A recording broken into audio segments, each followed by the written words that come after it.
ዘመዶች ስትቆሩ ይሄን እንድታስቡት እውነቴን ነው። በዚህ ስጋ እኮ ነው ትፍ አለና ከዚህ ስጋ ከምራቁ ትፍ ብሎ እውሩን አይኑን ቀባና ሂድ አይኑ በራለት።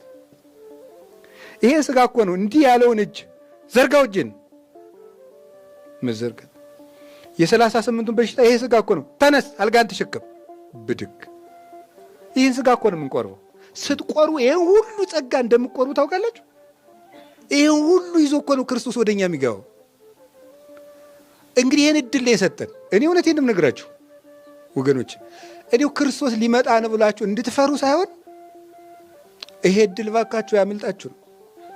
ኋላ ግን ይሄ ስጋ የሚመጣ ሊፈርድብን ነው። አሁን ይሄን እድል ነው የሰጠን እንድንበላው እንድንጠጣው። እንደዚህ ያለ አባት እስኪ ፈልጉና አምጡ አለ እንዴ? የገዛ ስጋውንም ያበላ የገዛ ደሙን አጠጥቶ የሚያነጻ ወዴት አለ?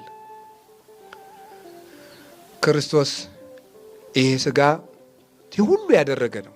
የእናቱን ማህፀን ሳይከፍት የተወለደ ማኅተመ ድንግልናዋን ሳይፈታ መቃብር ሳይከፍት የወጣ በተዘጋ ቤት ሳይከፍት የገባ ሞትን ያሰረ አጋንንትን የቀጠቀጠ በክብር ያረገ መላእክት የሚሰግዱለት አብ የመሰከረለት ከአብ ጋር በክብር አንድ ለመሆን የበቃ ይሄ ስጋ ነው የሚመጣው።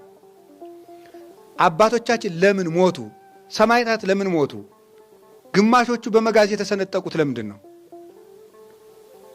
ግማሾቹ በመንኮራኩር የተፈጩት ለምንድን ነው? ቅዱስ ቂርቆስ ያን ሁሉ መከራ የተቀበለው ምንድን? ያ ሕፃን እንኳን ይሄንን ያውቅ ነበር። ለምን ይሄ ሁሉ መከራ የተቀበለው ሲሉ የዚህ ሞት የሚፈራው የዚህ የክርስቶስ የዚህ ክቡር ስጋ አካል ስለሆነ ነው። ሕዋሳት ስለሆነ ነው። ሕዋሳት ስለሆነ እንደተነሳ አንሳአነ ምስሊሁ አንበረነ ምስሊሁ ከሱ ጋር አንስቶናል። በተስፋ ከሱ ጋርም አኑሮናል። እንግዲህ ደግሞ ይመጣል።